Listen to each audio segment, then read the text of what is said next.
Yeah.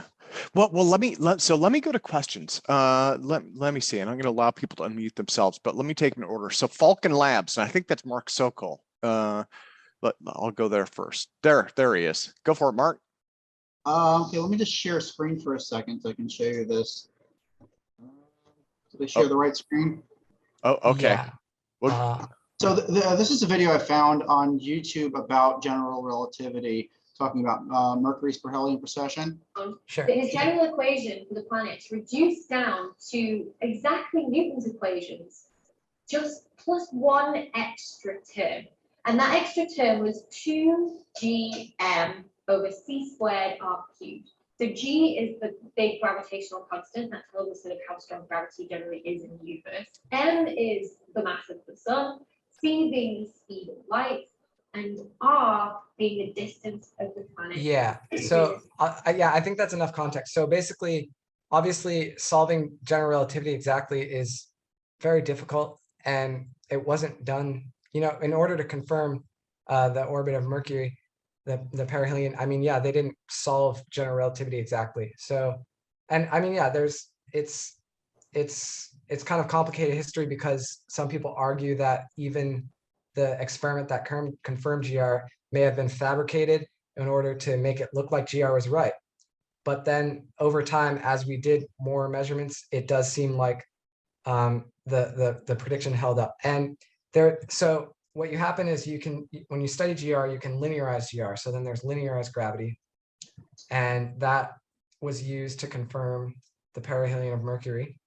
And so then you can, I mean, it depends how deep you want to go in the literature and talk about. I mean, basically what they were insinuating is that most of his math basically equaled Newtonian mathematics, except for this one equation, which was only derived knowing the perihelion precession of Mercury, having past couple of years being able to look at it. Yeah, I mean, obviously Einstein was heavily motivated to try to solve this problem. So I mean, I think that was the main thing he was looking for. You know, see, he was looking at the data and trying to figure out a theory that matched the data. I mean, that's what people do. And it turned out he was able to do it. And, you know, you could argue, I get it. Like, I'm interested in linear approaches to gravity. Like, and there's a lot of theory. I mean, that's why I mentioned the heaviside gravity, because Maxwell's equations are linear. So you could say, well, maybe linearized gravity is all we need, right? Like, why do we need to go to all this nonlinear stuff? But I mean, it gets to a point where you got to look at all the experimental data. And so, and it honestly, with the perihelion of Mercury, the story gets very complicated because there's all these different approximation schemes for general relativity. And then, you know, different people say different things, and it just depends. Like, I've tried going in to the weeds on looking at, like, okay, well, like, how accurate do we measure it? How accurate do people compute it? And there's varying layers, like, of people who will argue at different generations, like, oh, well, I calculated, you know, more, and, you know, like, so yeah, I mean, we can go for it. Another important part of Mercury's perihelion precession is actually the planet Venus and Earth. You know, our planet tugs on Mercury as well, and that's changing its perihelion precession a lot more than this equation is. And this equation, for most part, for Earth, you know, the radius, we're so far away from the sun that it almost equals to 0. But for Mercury, which is a lot closer, it does make a small change. And then there's Venus tugging on it, and then there's Earth tugging on it, and to a lesser extent, Mars and Jupiter. So there's a lot more components playing into this, which makes the mathematics so much more complicated to figure out what's going on with Mercury's perihelion precession. Yeah, and I mean, I think that's the problem with life. It's too complicated to actually nail everything. And so, yeah, depending on your application, everyone's got to make approximations. I don't even look at, you know, I'm interested in unified field theories, but I don't look at it as being the final theory. Like, I just see it like, we need some theory that describes all phenomena universally, and it's going to be approximately accurate, let's say. And, you know, different people, depending on their applications, can look at different models, theories or models, whatever, same thing. And depending on your application, you can ask, you know, how accurate is this theory for the phenomena I'm interested in, and evaluate that. Yeah. Well, so let me, Mark, let me, so thank you to Mark. Let me go to Michael next. That way we can start moving along to the questions. Michael, go for it. Hey, thanks. First off, thanks, David. Awesome presentation. This is an amazing overview for any like grad student or sufficiently determined undergraduate to like really dig into this. And this is just going to be a huge, great resource to have. And Mark, very impressed with your progress on learning these topics. I think Remy's correct in the comments in the chat. I mean, the gravitational field's going to gravitate because it contains energy. So that's what gives you the cube term. But anyway, it's very small and for most applications. What it was, I had a few questions somewhere. Let's see. Have we got you in touch with Ken? Nah, I can ask that later. What else? So, what do you think about a graviton that's equivalent to the squeezed vacuum state? Are you familiar with squeezed vacuum states? Let's see, I've studied squeeze states in quantum mechanics. Let's see, by squeezed vacuum state, what are you referring to exactly? So you apply the Bogoliubov transform to vacuum noise or a matrix that would be flat spacetime or equivalently like isotropic vacuum noise, and then you apply squeezing to that. are you thinking of like the quantum electrodynamic vacuum? Yes, Or- I mean, so basically my understanding comes from a quantum electrodynamic side, Yeah. where I'm looking at it from a perspective where you've got space-time refractive index instead of curvature because they're equivalent. Right, And right. the quantum electrodynamic virtual particles define that refractive index, and it gives you a mechanism. Yeah, I think some of those ideas are interesting. From my perspective, I'm just fascinated with the standard model, and I'm fascinated with the mathematical similarities between Yang-Mills theory and general relativity. So I would prefer to think of all, like just generalize electromagnetism to all other forces, right? And you can, like, you have the strong force, you have the weak force. And so, I think a lot of these pursuits of kind of looking at these vacuum dynamics are interesting and worthwhile pursuing. In my opinion, I would just like try to go to Yang-Mills theory, but that's just because of my interests. And so I would, in my head, I would just immediately say everything you're saying and kind of convert it into being like, maybe it's not just squeezed photons, virtual photons, but also gluons. Like, why not? well, it's squeezed anything ultimately. Exactly, yeah. exactly. Yeah. But if you're unifying electromagnetism with the weak and the strong force, squeezed anything within that. Yeah, sure. Yeah. I mean, that's probably, I bet there's a lot of interesting stuff you get out of that. Yeah, I think so. I think it's worth discussing further. Then the other thing I wanted to mention is, because I'm more looking at it from the experimental results, because squeezed vacuum states, they've been observed, but for some reason they haven't been attributed. They're considered an excitation, I guess, but they haven't like been given a name as their own particle or anything, which is weird.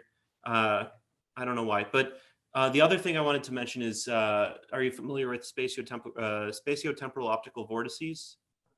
Not precisely. That would be, they're photons with orbital angular momentum. With orbital angular momentum. Huh. Okay. Oh, okay. Maybe I have. Like some people call them Majorana photons or. Okay. Yeah, I've heard about some of those.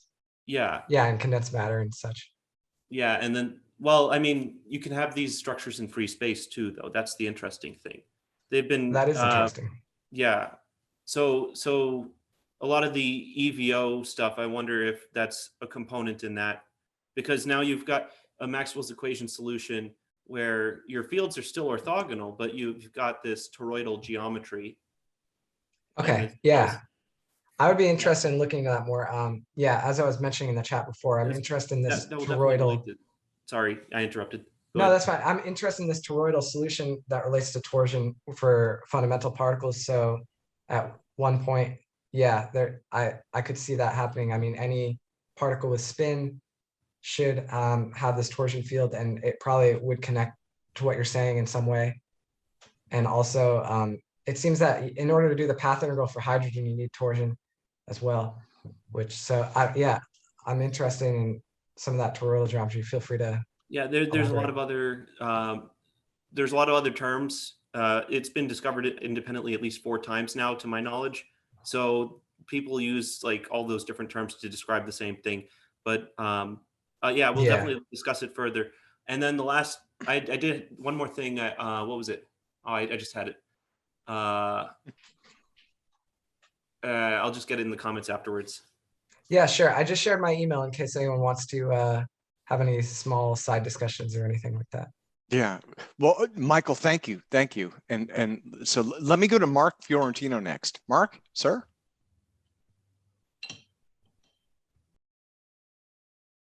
Oh, and Mark, you're There still, we go. There we go. Okay. There we go. Hey, call out to Mark Sokol for bringing up that point about the Newtonian math. In that solution that I sent you, David, that was a Newtonian math solution. Remember? For the mass, let's see, gravity, and inertia solution that I came up with on ResearchGate. It was a no, send me another email. I remember us talking. I remember chatting. I just don't remember exactly where we left off. Yeah, we had some disagreement about the strong force and the gluon, which is But a who side cares? thing. Yeah. That's a side thing to me. We're the solution is just the moment of inertia used in a way that described the particle motion is accelerated. Fundamental particles, unbalanced charges, cause their gravity via accelerated motion. Bending the ether. Now, the question I have for you, the first question, I got really 2. The first question is, you use the term curvature a lot here for gravity. I would like you to define what type of curvature are you talking about? I was talking about curvature of a space-time manifold as typically studied in, yeah, I mean, I'm imagining this mathematical thing of a manifold coming from some topological space that is, you know, you have this topological space, you got all these points, and then you get this geometry and the points are connected. There's differential structure, it's continuous. You can, the manifold's differentiable. Continuous, very good. I like that. Could you think of it perhaps as maybe a simple contraction? The curvature is moving inward toward the origin of the gravitational field. So what, have you ever considered that to be a contraction of space? And that's the curvature. Well, yeah, so I mean, I guess it's depending on precisely how we mathematically define contraction, but one interpretation of that would be that non-metricity is an example of deforming length, which you could look at as a type of contraction. But now you're it's getting to my different second than question. length contraction. So that's the problem with speaking in languages such as English. It becomes very difficult to precisely get on the same page. So, But there's possibilities I could think of. so Yeah. you're talking about the Ehrenfest paradox as the method for the contraction then? Probably not. Yeah, no, that's comes from see. special relativity. Yeah, so I mean, non-metricity is not in special relativity. I think what I was referring to is something different, right? And yeah, I don't know. Like, Well, Okay. You know, Mark, and if I could jump in really quick, and this is a complete tangent. I'm just looking at the door in your closet. You, sir, like hats. If yeah, I do have a lot of hats back you here. do have a lot of hats. I'm looking at there's a Yahoo, and let's see, a Boonie cap, and Well, that's a Yale cap. oh, okay. Tommy John and Tommy Bahama. I got them all. Yeah. You have quite a collection there. Quite a collection. Yeah. Yeah. Anyway, let me get back to this other thing. The last question. I'm really curious about the metric tensor for length. Could that possibly be interpreted as also a metric tensor for density? Density of what? of that continuous space that you just referred to. If Well- space were really real, an ether, it would then have to have a density, correct? I If it mean, it were real. depends. Refractive If it index, were- I think. Sorry for cutting in. Okay, I mean, so you could have some stuff and it could have some energy density or something, or it could have a density of some quantity. Assuming, yeah, if you're going to calculate a length, the length is going to be dependent upon the density of the material. If you believe that there is a material there, you're calculating a length or density for. Yeah, I mean, density is like 1 over volume. So if you're messing with length, that'll affect the volume. So you can consider different things depending how you look at it. I mean, you could fix one thing and then change something else and see how that changes over there. Well, could the volume, And the short Well, proton for that, Uh-oh. sorry. Well, Bernie, let Mark finish. Because we're neck deep in. yeah, I'm Pretty almost, complex I'm almost stuff. done here. Just the volume though, can you have a volume for a continuous object? I know volume is usually used in when you're calculating for particles, a particle field or something like that. But Yeah, is- you could consider the volume of a fluid. Yeah, and that's particles again. I mean, a continuous solid, can you have a volume for that? Yeah, I mean, my phone, I mean, when I zoom out, it looks continuous to me and it has some volume associated with it. Okay, so is there anything like that, a calculation like that in any of Einstein's work or your work? It's Weyl curvature. You got to think of it in terms of either curvature or refractive index and their equivalent. And the refractive index is derived from the amount of particles in the ether. They're virtual particles, so it doesn't have its own reference frame, but that's the idea, I think. Put your email on the thing, please, sir. I want to get more explanation for that. Yeah, That's- Yeah, maybe that he'll- might be helpful because I think you guys have pretty much completely lost me, and I'm Who's that? guessing a fair Thank you, amount of David. our audience is. I appreciate your work and your efforts, David. Very nice. Thank you, thank you. Well, Mark, thank you, sir. I also remember the question that I had. let me if you're see. okay with that. Yeah, do you want to go really quick, and then after Sure. that? So, David, are you familiar with the results from Gravity Probe B? I've heard tangentially about it. I didn't look into the details of it. Let's see. Well, they seem to have shown that their gravitomagnetic field does exist. Yeah, the Bragging, lens so- stirring. Yeah. Yeah. So, would that be? Is that equivalent to the torsion concept, or is it generated by the torsion? No, I actually think that so this is where I would argue that the analogy between electromagnetism and the mode general gravity breaks down, because torsion is a type of it's like a gravitomagnetism, but it's a different type.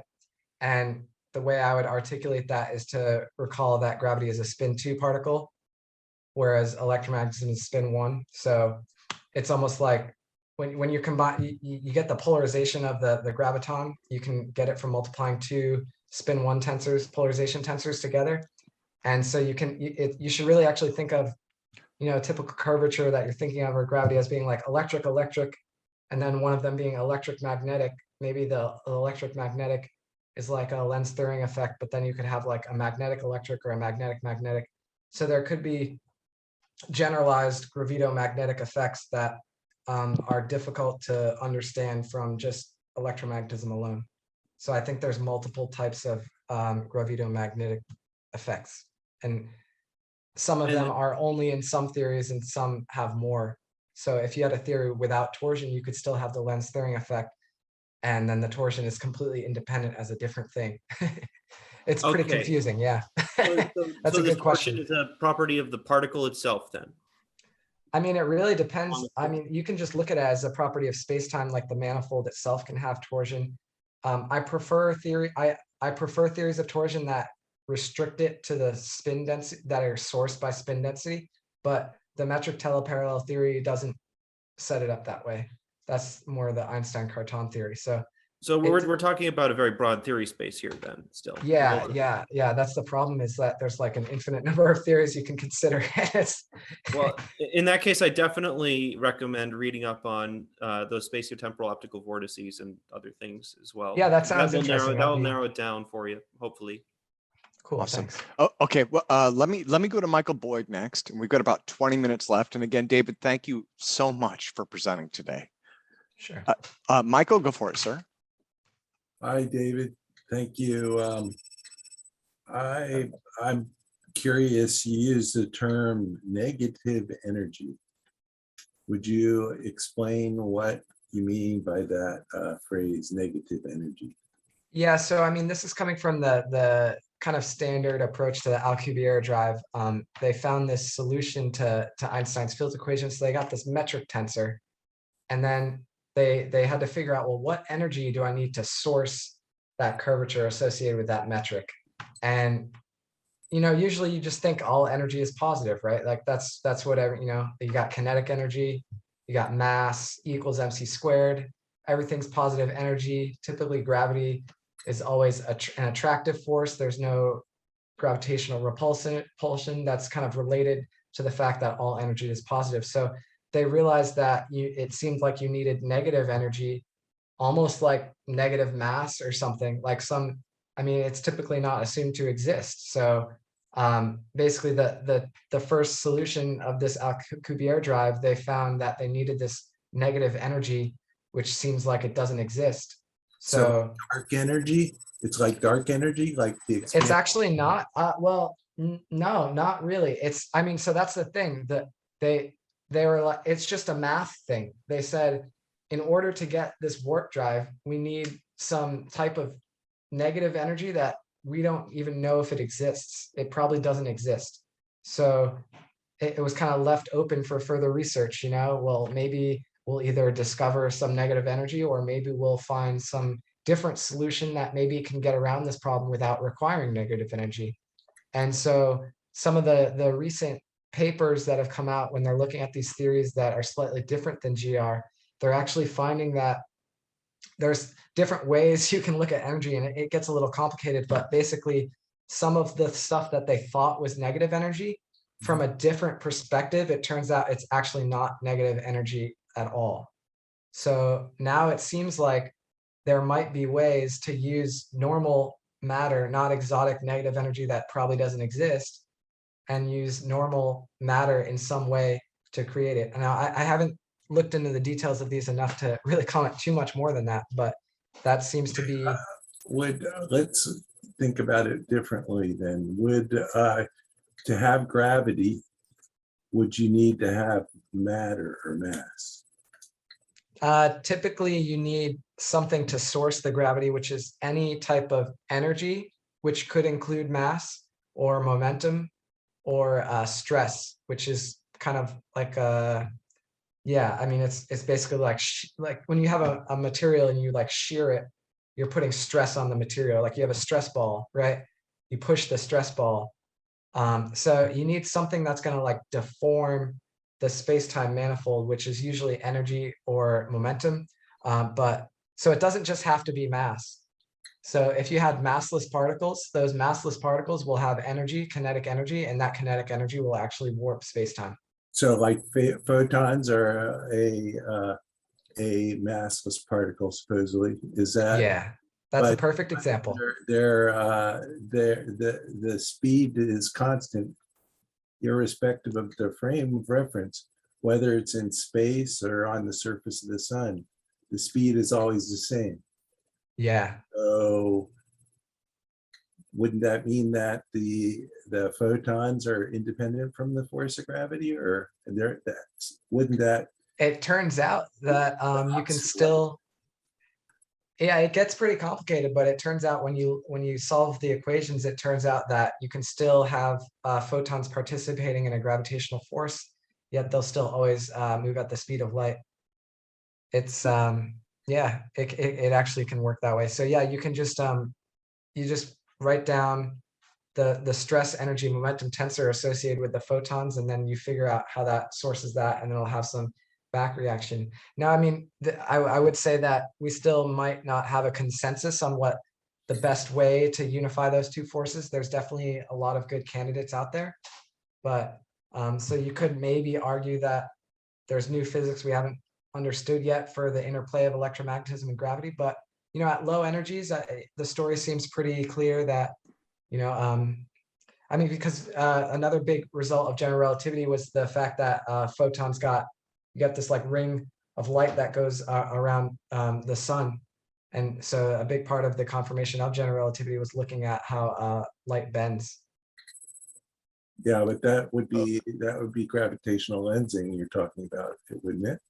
Yeah. So Yeah. that's all I'm referring to. So Well, so I got your email. It's just to verify, it's David C at quantumgravityresearch.org. Is that correct? That is correct. I would like to send you some data from I have some inventions using gravitomagnetism that uses nano bumps and nano pits. yeah, we'll send Michael, send that over, and let's take it offline then. Yeah, so I'm going to take that offline, but I have one final question is about how do you deal with what's called offset spatial divergence, which is basically, you know, if you accelerate, say you accelerate towards Alpha Centauri at half the speed of light, and then you come back to Earth, that, you know, the people, you know, they're all going to be dead and gone, and you're going to be like so many thousand years in the future. This is offset spatial divergence. How do you deal with that when we're talking about these equations? Is there any of them that are dealing with that? Well, I mean, you could consider transport and calculate, like you got to get to another location. Yeah, I mean, I mean, obviously, yeah, the theories are going to deal with that. I mean, you could consider how long it takes to get from A to B. Maybe you make some warp drive device and figure out how to get to B really fast and come back. But you got to look at time, how it works in everyone's different perspective. So the theories might deal with that, but it might be difficult to go really fast and come back and, you know, make it back without having all your friends dead. That might be quite a challenge. But, you know, the theories at least allow you to analyze those scenarios. Okay, thank you very much for your answers. They're appreciated. Definitely. Awesome. And Michael, thank you as well, sir. So let me go to John Quinn, and then I will come back to Bernie after that. I'm kind of squeezing things around. John, go ahead, sir. Thanks so much, Tim Ventura, and our presenter, David Chester. Great talk and amazing overview of so many kind of brands or variations, modifications of general relativity theory. Just really quickly, this kind of cabooses to Mark Fiorentino's point about contraction, the importance of contractions, maybe if I can kind of go from there. In a different field of geometry, we don't have well-defined tangents and metric tensors all the time in fractal geometry. But what we do have are families of contraction mappings that can define generic compact sets that have different kinds of ways of measuring things. Sometimes a metric might converge, sometimes it might not. And this allows us to kind of evaluate singularities, because we can work in arbitrary dimensions, not even necessarily integer valued. And so the notion of diffeomorphism and variance, I think, can play into this if we just normalize diffeomorphisms to be contraction maps in some greater space. Then we could maybe take a subfamily of those diffeomorphisms, the diffeomorphism group in general relativity. Loosely speaking, I think you were saying it doesn't contain all diffeomorphisms. That's why you need to add in the non-metricity or at least the torsion, if I'm not mistaken, right, to get the full diffeomorphism group. But anyway, if you normalize that, so they all have some kind of norm less than 1, then you have this family of contraction mappings and it's not really well known in fractal geometry, but we can deal with what are called compact families. So uncountable families of contraction mappings even have well-defined attractors. And they turn out to be the crystal groups and the quasi-crystals in the work of Baca and Moody. Yeah. Yeah, is this being used in the context of gravity?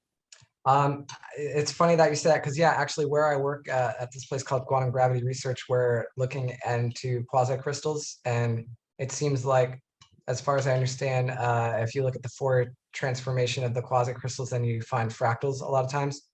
So yeah, I'm currently slowly working on basically a quasi-crystal projected from E8, and yeah, so there is some work by what was it, Notal, who did some scale relativity that seemed very interesting. I'd like to look more into that one day. And it seems like El Nashi kind of got too excited and destroyed all the hype because he kept citing himself, and he got more citations than anyone, had the highest impact factor, but then just ruined the credibility in the field.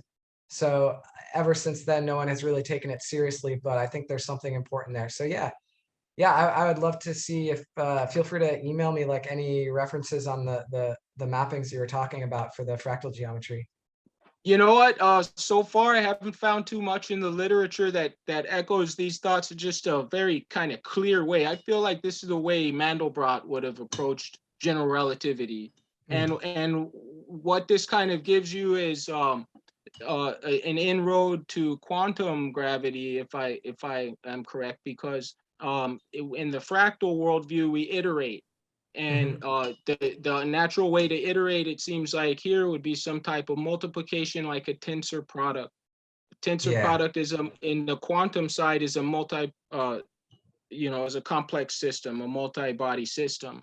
So it looks like that would lead into that direction.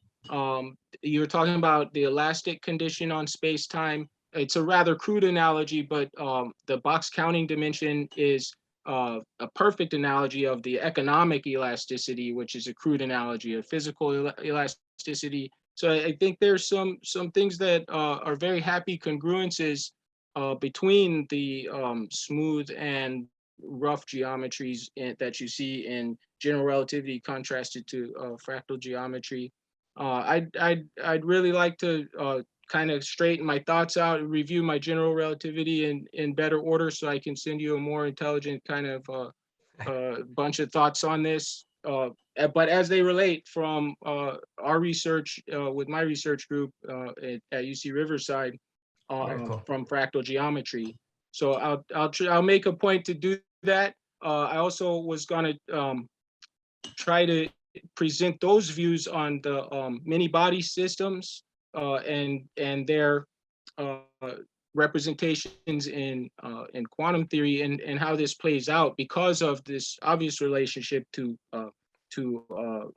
fractal geometry, how this plays out to some other applications. I think I see it in what you call the Drake equation, which is so accessible to everyone here. I think we're all wondering, like, where are the aliens, right? Fermi's paradox. And I don't want to take up too much time, but I was hoping to kind of bring that perspective to an equation we can all kind of sink our hands on, or grab onto, and try to do stuff with and apply to mind.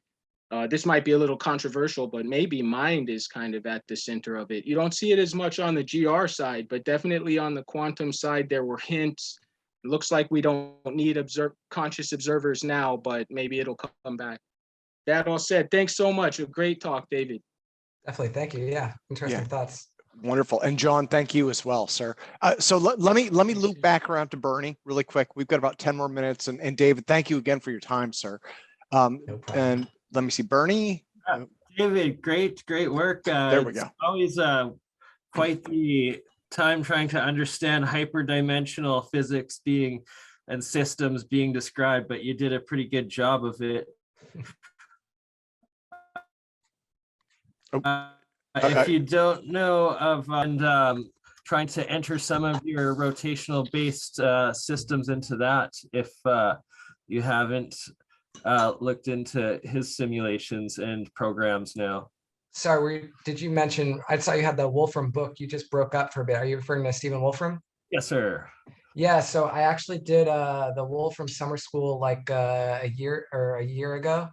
And I was Nice. just a TA for the winter school. So I'm currently working with Xerxes there, who's under Wolfram. Yeah.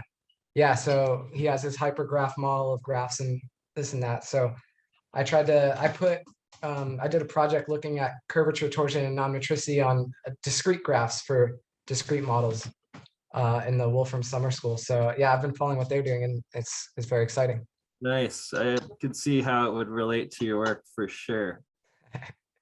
Awesome. Well, Bernie, thank you. Oh, and you're And cutting then out if you again. have Nasima Hermines, sorry, one last comment. If you can hear me, Nasima Hermines' Schwarzschild proton thesis on holographic universe and the vacuum catastrophe theorem. It's a really good read and has great relativity to your work. Thank you. Yeah, he has torsion. He likes Einstein-Cartan theory. Maybe he put some like background torsion field through everything. He has some cool ideas. I met him once, and basically he's hiding the mass of the proton in his whole thing. There's one big thing he hasn't figured out: mass renormalization, and he makes everything like he gets all these things at different scales, brings it all together, and he all relates to the proton. There's just one problem. He doesn't actually use the proton mass. He like makes up this holographic proton mass that isn't the proton mass, and he doesn't understand what that means. So yeah, he's that's the thing. You can make all these models that get a varying degree of accuracy. And so yeah, in some ways he's on the right track. In other ways, he's probably stuck on some things. Awesome. Well, Bernie, thank you again, sir. Let me jump back over to Phil. Mr. Bouchard. Hi. Yeah, thanks, David. That was an awesome presentation. I had questions, but I'll just skip to the most important ones because there's not a lot of time left.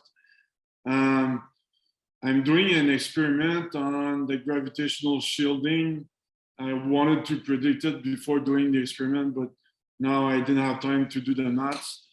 And I was wondering, the energy of a graviton, is it similar to the energy? I read that it's slightly different than the energy of a photon, like the Planck multiplied by the frequency, but the graviton considers the mass.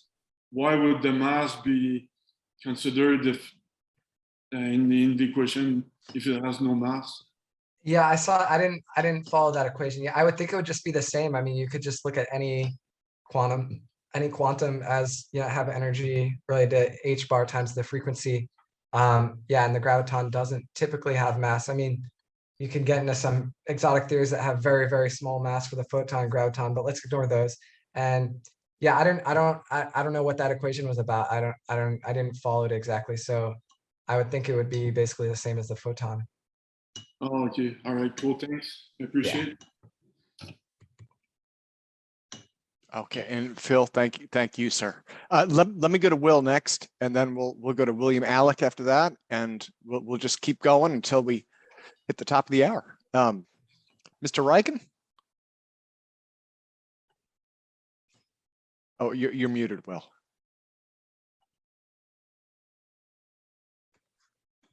Is that okay? Yeah, perfect. Okay. Really, two questions.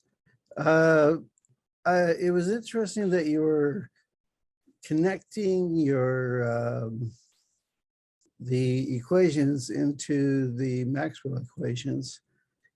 And I haven't actually heard that take on it before. So I was wondering, is that work in progress, or is that already completed as far as your work? I mean, I looked into this a while ago. So, I mean, this goes back over 100 years ago. Heaviside, before general relativity was created, just used Maxwell's equations for gravity. But no one really read it probably for a while. And there's a lot of people who tried to use similar formulations. I think Hefemenko is probably the most famous simply because he did a lot of good work in electrodynamics itself. and he actually has equations that are in Jackson's classical electrodynamics that's taught in grad school. So for the most part, any like academic would not take that approach seriously anymore because the graviton is spin 2, and we already detected gravitational waves by now. So most people would not look at it that way. But when you look at Yang-Mills theory, I mean, it's a spin 1 theory, and you look at the spin connection, or you look at the connections. If you try to get away from the metric formulations towards the affine formulations, then it starts to look a little bit more like Maxwell. I mean, you could linearize gravity, you could linearize GR and get something that's sort of similar to Maxwell's equations there. And you know, so I don't think there's anyone like in academia who's seriously like thinking that that's going to be the fundamental theory, but some people will look into it for approximations. Well, one of the reasons why I was concerned about that is that if we take the current state of mathematics, which is really into tensors, then it seems that most engineers to build equipment or new technologies based upon these concepts, it will be really out of their reach. Whereas Maxwell equations have been simplified enough to allow engineers to build the world we have today. So where do you see that going?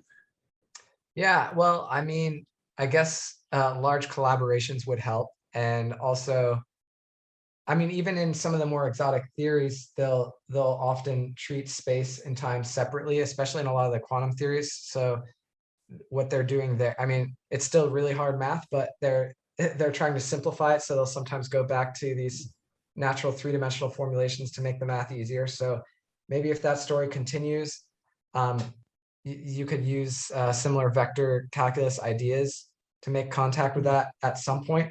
You know, it might take time for someone to break it down that simply for the engineering level. But yeah, I mean, that is an interesting question. Like, it is a challenge, right? Like, if the universe is so complicated, like, how do we get engineers able to work on this? So yeah, I mean, I think that's why it would make sense to have people try to pursue simple theories. If you can get some complicated theory that everyone is convinced is good, and then you can find some simple theory that is shown to be some approximation, then you know, that might make sense. Okay, Wonderful. Well, sorry, just one more question, please. You mentioned that negative energy was non-existent. So does that, in today, the way we build circuits, so do you think really we're just looking at ground potentials and the way electricity works today in order to get, so rather than invest on negative energy? I mean, yeah, I'm trying to take a conventional stance here. I mean, I'm just not aware of any way to find negative energy personally, but I don't know, maybe it's possible. But yeah, I mean, then you could look at voltage in a circuit, but I mean, that's a type of electrical potential that is sort of related to energy potential, but the dimensional analysis is a little different. So you can have negative potential, but that doesn't mean it's necessarily negative energy in this context. Yeah, well, okay, thank you. Thanks, Will. Sorry about that. I'm just trying to keep us on track. We're just about there. Mr. Alec, sir. Okay, can you hear me okay? Yeah. Yep. Okay. You know, David, I've been looking into this Einstein's gravitational constant, okay? And when you go and run the numbers, you see that you have c to the 4th power divided by 8 pi g. And that evaluates out to 4.8 times 10 to the 42nd newtons. So you have a force. You know, Einstein's gravitational constant is describing a force that, to overcome that force, it's just enormous, an enormous force. Right. Okay. And it requires an enormous amount of mass to be able to deform space-time. Okay. That space-time is an extremely rigid medium. I mean, just trying to compress space-time, you'd have to overcome this 10 to the 42nd newtons. Okay. Right.